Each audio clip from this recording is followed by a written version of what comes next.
O poço de mina no deserto de Mojave aconteceu há menos de um mês. Estou no último ano do ensino médio, preso numa cidade pequena onde o tédio reina. Não há muito para fazer, mas meus amigos e eu encontramos nossa adrenalina na exploração urbana. Caçávamos prédios abandonados, túneis esquecidos, shoppings falidos, qualquer lugar que parecesse sussurrar histórias perdidas. Escalávamos cercas quebradas, tirávamos fotos, às vezes subíamos escondidos até os telhados ou descíamos a porões escuros. Não era sobre vandalismo, era sobre sentir algo vivo, algo que fizesse o coração disparar. Entre nós, Lucas era o cara que desenterrava os lugares mais sinistros. Silencioso, com um ar meio misterioso, ele aparecia com dicas que ninguém entendia de onde vinham. Na metade das vezes, eu nem perguntava como ele achava aqueles lugares. Um dia, ele jogou no grupo uma captura de tela de uma conta esquisita no Instagram. Poucos seguidores, fotos embaçadas, comentários cheios de emojis assustadores, como olhos e caveiras. A legenda dizia: dezenas de minas abandonadas no deserto, se você souber onde procurar. Lucas contou que trocou mensagens com o dono da conta, que passou coordenadas vagas. Foi o bastante para ele ficar obcecado. Temos que ir, insistiu com aquele brilho nos olhos. Naquele sábado, peguei meu jipe perfeito para rodar no deserto. E fomos. Eu, Lucas e Pedro. Sem endereço certo, só um ponto no mapa, perdido no meio do nada. O deserto era um vazio infinito. O sol queimando tudo, o vento jogando areia contra o para-brisa. Saímos da estrada principal há quase 1 hora, e o caminho de terra mal parecia uma trilha. Dirigimos por um tempo que pareceu eterno, sem placas, sem casas, sem nada além de rochas e silêncio. Eu checava o celular, mesmo sabendo que não tinha sinal. Pedro, no banco de trás, já estava perdendo a paciência. Isso é perda de tempo, Lucas. Você caiu numa conta falsa, reclamou bufando. Mas Lucas, teimoso como sempre, mandou seguir. Confia, tá pertinho, disse olhando o mapa offline. Quando já pensávamos em desistir, Pedro apontou algo à direita. Olha lá! A princípio, era só mais pedra e areia, mas ao nos aproximarmos, vimos uma estrutura de madeira meio desmoronada, cravada numa encosta. Um buraco escuro espiava por trás das vigas tortas. Não era grande, mas era feito pelo homem. Uma mina abandonada. Lucas marcou o ponto no mapa e olhou para Pedro com um sorrisinho. Eu disse. Pedro revirou os olhos. Sorte sua. Mas até eu senti um arrepio. Como achamos isso no meio do nada? Estacionei o jipe a poucos metros, num trecho plano. Descemos, o calor do deserto grudando a camiseta na pele. Nos equipamos com lanternas e máscaras que Lucas trouxe. Ele sempre pensava em tudo. Pro pó, explicou, entregando uma para cada. Caminhamos até a entrada. O vento uivando baixo, como se avisasse para voltar. A entrada da mina era pior de perto. Madeira podre, o buraco engolindo a luz. Lucas pegou uma pedra e jogou lá dentro. O eco veio 3 vezes, profundo, antes do silêncio. Se cairmos, morremos, ele disse, meio sério, meio rindo. Então não cai, retrucou Pedro. Descemos com cuidado. O túnel inclinava num ângulo forte, mas não era vertical. O chão, solto, rangia sob nossos pés e pedras rolavam. Vigas antigas sustentavam as paredes, surpreendentemente firmes, mas o ar ficava mais frio a cada passo. O silêncio era pesado, como se a mina prendesse o som. Não víamos mais a luz da entrada, só escuridão à frente, quebrada pelas nossas lanternas. Chegamos ao fundo, onde o túnel se abria em várias direções. Trilhos enferrujados cortavam o chão, cobertos de poeira. Havia restos de madeira e metal espalhados, talvez de velhas ferramentas ou carrinhos.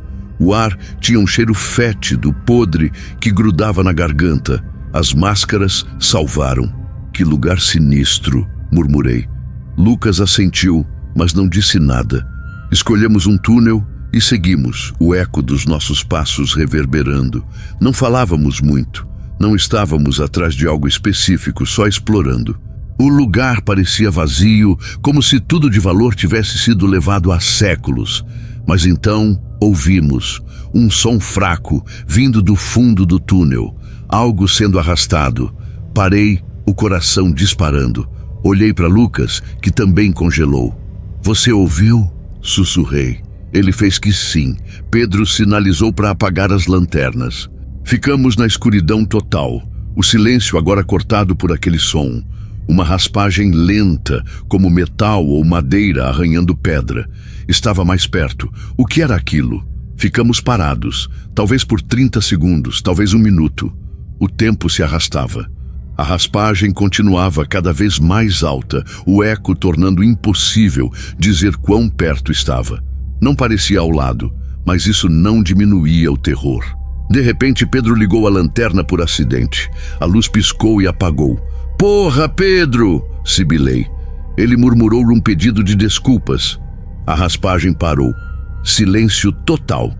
Então, um estrondo metálico explodiu no túnel como se algo pesado tivesse caído. E veio o pior, um urro sobrenatural que não parecia humano, um som que cortou a alma, ecoando nas paredes. "Corre!" gritou Lucas. Disparamos. Nunca corri tão rápido na vida. Passos ecoavam atrás de mim. Ou era meu pânico? O ar gelado queimava os pulmões e o escuro parecia vivo, nos engolindo. Tropecei, meu tênis saiu, mas não parei. A dor no pé descalço era insuportável, madeira e pedra cravando a cada passo. Lucas e Pedro já subiam a rampa à frente. Joguei-me atrás, o corpo tremendo de adrenalina. Cada degrau era uma agonia, como se o chão quisesse me puxar de volta. Cheguei à superfície quase desmaiando, o pé sangrando, destruído.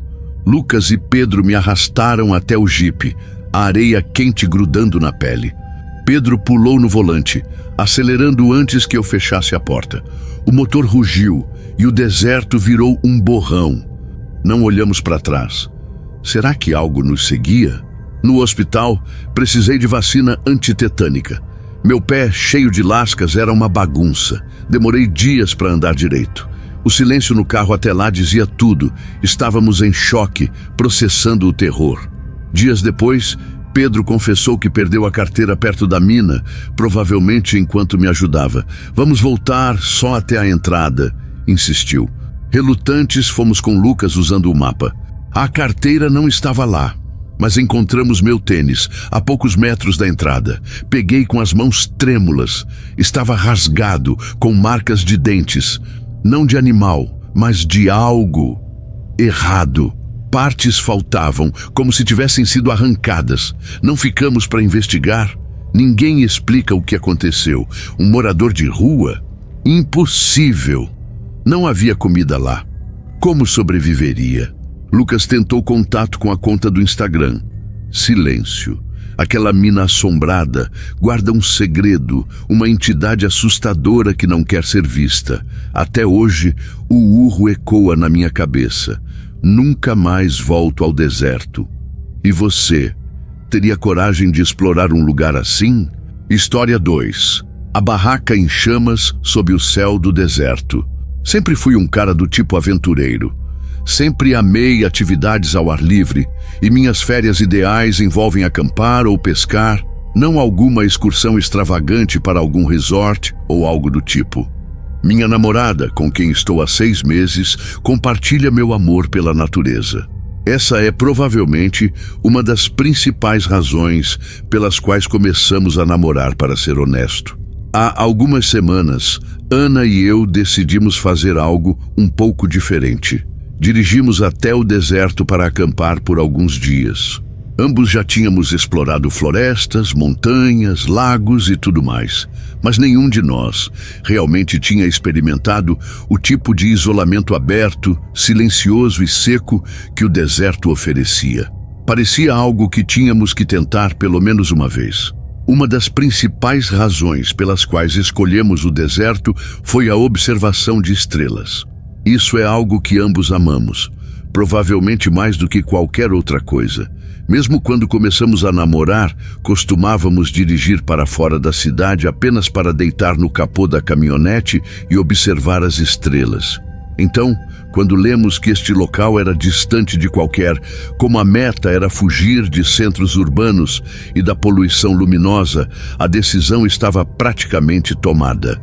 Encontrei um local na internet que supostamente era isolado, mas legalizado para acampamento. Sem nenhuma comodidade, apenas terra à vista, alguns círculos de pedras para fogueiras e um céu estrelado, parecia perfeito. Preparamos a caminhonete com nossos equipamentos e encaramos a viagem de 3 horas logo na manhã de sexta-feira. A última hora, mais ou menos, foi por uma estrada de terra que parecia interminável. Não havia uma casa ou qualquer sinal de vida humana à vista. Honestamente, essa era metade da atração. Quando finalmente encontramos o local de acampamento, já era final de tarde. O lugar estava completamente deserto, exatamente como eu esperava. As primeiras 2 noites foram exatamente o que queríamos. Dias quentes, noites frescas, céu limpo. Sentávamos perto do fogo com alguns drinks, passávamos um baseado de um para o outro e conversávamos sobre besteiras ou simplesmente deitávamos e contemplávamos o céu. Não ter horários ou distrações era realmente revigorante. E sim, também nos divertíamos um pouco na barraca. Isso fazia parte da diversão. Era bom estar desconectado. No entanto, em ambas as noites, ouvimos algo estranho, não perto, mas em algum lugar distante. Era um som grave e prolongado, como um uivo ou um gemido. Não soava como uma pessoa, mas como um animal. Na primeira noite, nós duas paramos por um instante quando ouvimos. Ana olhou para mim como quem pergunta: "Você ouviu isso também?" E eu balancei a cabeça afirmativamente, mas acabamos rindo da situação. Eu disse que provavelmente era um coiote ou um leão da montanha ou algo assim. E ela concordou. A mesma coisa aconteceu na segunda noite, quase no mesmo horário. Atribuímos o som à vida selvagem do deserto. Afinal, há todo tipo de coisa por aqui que não estamos acostumados a ouvir. Era perturbador, com certeza, mas não íamos deixar que isso arruinasse a viagem. Na terceira noite, acordei com o som de passos do lado de fora da barraca. Era suave no começo, apenas alguns estalos fracos, como se alguém estivesse caminhando lentamente sobre terra seca. Prendi a respiração e escutei. Não era um animal, era muito constante e lento. Não me movi, queria pegar a lanterna, acordar a Ana e dizer algo, mas não consegui. Estava paralisada. Meu coração estava disparado e todos os músculos do meu corpo pareciam travados. Os passos não deram a volta na barraca, eles simplesmente pararam a poucos metros e por um longo tempo não houve nada além de silêncio. Fiquei encarando o teto da barraca quase sem piscar, esperando para ouvir mais alguma coisa. Mas quem quer que fosse, ou o que quer que fosse, não fez outro som. Esperei ali por um tempo que pareceu uma eternidade, rezando para que fossem embora. Mas então, do nada, ouvi um estalo, aquele som nítido e inconfundível de um isqueiro. Um pequeno brilho alaranjado apareceu através do tecido da barraca, talvez na altura da cintura, a poucos metros de distância para o lado. Quem quer que estivesse lá fora segurou a chama firme por alguns segundos e então começou a agitá-la lentamente. Não me movi. Apenas fiquei olhando para ela, tentando não fazer barulho. E então, a chama ficou maior, muito maior. Passou de um brilho fraco para uma luz forte, como se tivessem acendido algo, uma tocha talvez. Então, sem aviso, a pessoa derrubou o que quer que estivesse segurando. Ouvi o objeto cair na terra com um baque surdo, e 1 segundo depois, a barraca inteira se iluminou. O calor surgiu de maneira repentina, muito mais rápido do que eu havia antecipado, e em questão de segundos, as chamas começaram a se alastrar. Esse evento foi o que me despertou do meu torpor. Acordei Ana, que de imediato compreendeu a gravidade da situação. Agimos de forma apressada, sem tempo para ponderações. Iniciamos o arremesso de nossos pertences para fora da barraca, jogando-os diretamente no chão. Não tenho certeza se conseguimos retirar tudo. Saímos correndo da barraca enquanto o fogo se propagava. Ana, em um ato impulsivo, pegou um de nossos galões de água e despejou-o sobre as chamas, enquanto eu tentava apagar a pontapés qualquer foco de incêndio que surgisse. Eventualmente, conseguimos controlar a situação. Metade da barraca estava completamente destruída. Empunhei a lanterna e comecei a vasculhar a área ao redor da barraca, na esperança de encontrar a pessoa que havia tentado nos matar. No entanto, não havia ninguém visível, pelo menos não alguém que eu pudesse detectar. Ana começou a juntar nossos pertences e eu prontamente a acompanhei. Iniciamos uma caminhada em ritmo acelerado, tentando seguir o que acreditávamos ser a direção do carro. A ausência de pontos de referência e a escuridão da noite tornavam nossa orientação praticamente um palpite. Após alguns minutos, ficou evidente que havíamos nos perdido em algum momento. Cerca de 10 minutos de caminhada, ouvi novamente aquele mesmo grito distante que havíamos escutado nas 2 noites anteriores. Contudo, desta vez, ele não cessou. Continuava incessante, como se um animal estivesse sofrendo uma dor constante. Em seguida, outro grito surgiu de outro local, e depois mais um. Todos pareciam vir de trás de nós, e ficou claro que havia múltiplas criaturas lá fora. Optei por não dizer nada. Apenas segurei o braço de Ana e aumentei o ritmo da nossa marcha. Por uma incrível sorte, encontramos o carro. Praticamente arremessamos todos os nossos pertences para dentro e saí em disparada o mais rápido que pude. No entanto, não podia acelerar demais, pois a estrada era irregular e sem nenhuma iluminação além dos faróis altos, cada depressão e curva pareciam nos ameaçar com um capotamento. Após o que pareceu uma eternidade, finalmente alcançamos uma rodovia principal. Não parei de acelerar até avistar outros veículos. Ana estava se mantendo firme, mas percebia que ela estava contendo as lágrimas, e eu não estava sendo muito eficiente em consolá-la. Entramos em contato com a polícia para relatar tudo o que havia ocorrido. O que não sai da minha cabeça é que, se eu não tivesse um sono tão leve, minha namorada e eu poderíamos ter sido assassinadas naquela noite no meio do deserto. História 3. Segredo sombrio da minha mãe. Mistério sobrenatural no deserto. Sempre carreguei uma inquietação sobre o passado da minha mãe. Desconfiança talvez não seja o termo exato, mas é o que melhor descreve essa sensação que me acompanha. Ela nasceu no México, cresceu numa cidade fronteiriça no norte, perto da divisa com o Texas, um lugar com fama pesada, conhecido pela violência e pelo caos das fronteiras. Ainda jovem, mudou-se sozinha para os Estados Unidos para cursar a universidade. Depois, encontrou trabalho, conheceu meu pai e construiu uma vida aqui. Essa é a versão oficial a que ela conta. Mas o que veio antes?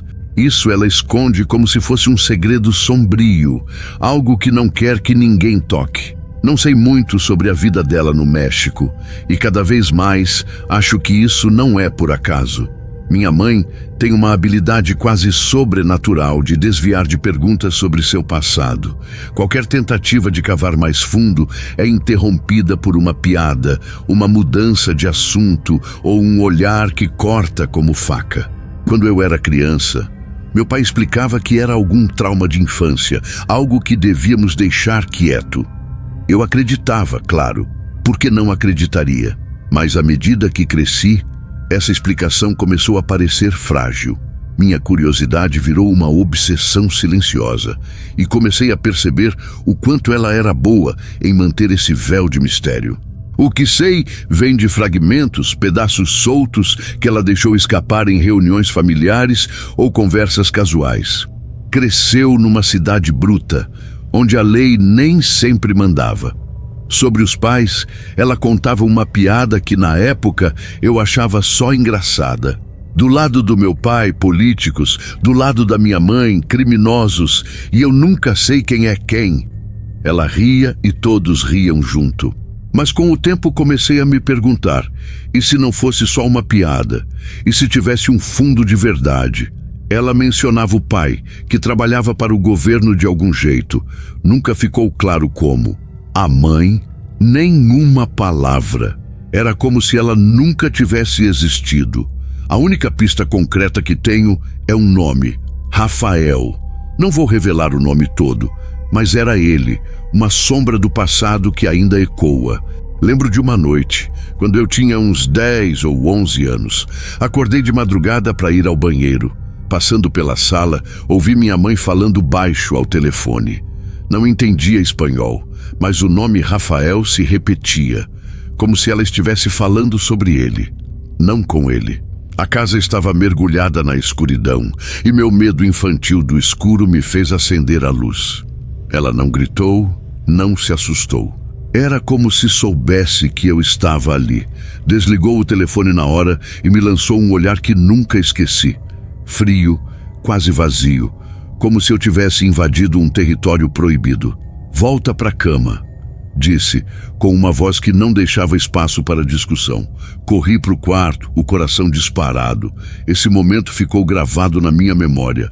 Uma piada, um pai vago e Rafael. Esse era o resumo do passado assombrado da minha mãe. O que aconteceu há quase um ano mudou tudo. Moro no Arizona desde que nasci.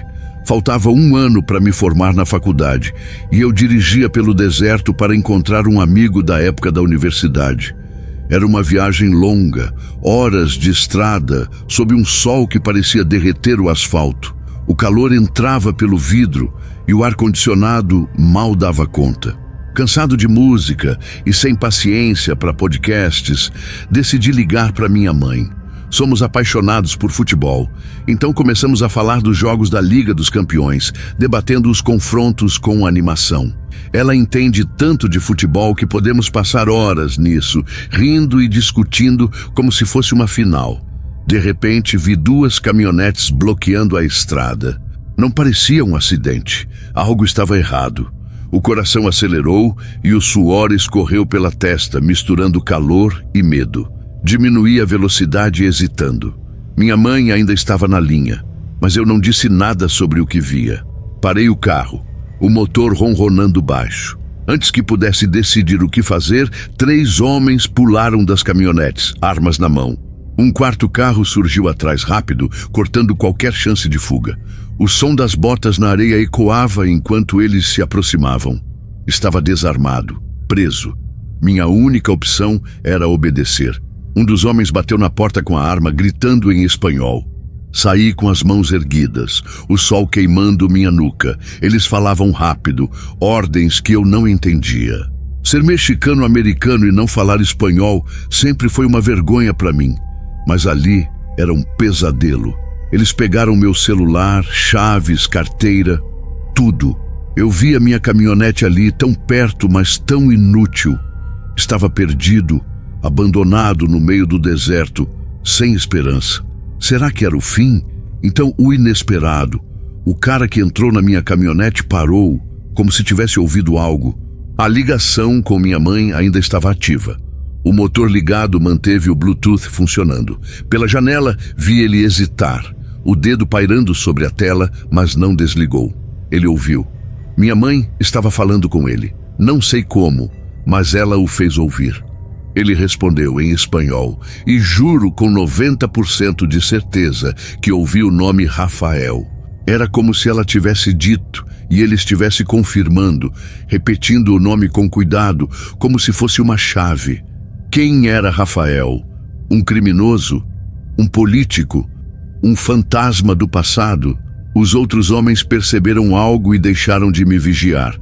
Aproximaram-se da caminhonete e o cara dentro abaixou o vidro. Ele me encarou falando com os outros. Seus olhos me avaliavam, como se procurassem algo. A conversa foi curta, mas pesada. Para meu choque, eles vieram até mim e devolveram tudo. Celular, chaves, carteira. Só levaram o dinheiro. Um deles sorriu, com um sotaque carregado. Taxa. Fez um gesto com a mão, quase zombando. Nunca fiquei tão aliviado por perder meu dinheiro. Subi na caminhonete, as mãos trêmulas, e vi os 3 carros, incluindo o que veio atrás, arrancarem em alta velocidade, sumindo no deserto. Tentei ver as placas, mas nenhum tinha. O silêncio voltou, quebrado só pelo som do meu motor. Ainda em choque, liguei para minha mãe e exigi respostas. Ela disse que ameaçou chamar a polícia, que rastreava minha localização pelo celular. Uma mentira descarada. Insisti, quase gritando, mas ela não cedeu. Sua explicação era firme, mas falsa. Pedi que chamasse a polícia e ela disse que faria isso depois. Desligamos e dirigi o resto do caminho em silêncio, o peso do que aconteceu me sufocando. Tentei apagar essa experiência da mente, mas não dá. Cada dia cresce a certeza. Minha mãe tinha laços com um cartel mexicano na infância. Pior. Esses laços podem não ter acabado quando ela deixou o México. E se Rafael não for só um nome, mas algo que ainda a persegue, algo que a faz calar, ela sabe que não sou bobo, mas por quanto tempo vai sustentar essa farsa? Quero confrontá-la. Perguntar quem é Rafael, o que ela esconde. Mas o medo me trava. Que verdade sombria vou descobrir? Em que mundo perigoso posso estar entrando? Esse mistério sobrenatural me consome, como se o próprio deserto guardasse segredos que não quer revelar. E você, o que acha? Já sentiu um segredo sombrio na sua família? Conta nos comentários, curte, compartilha e se inscreve no canal para não perder nenhuma história de terror e mistério.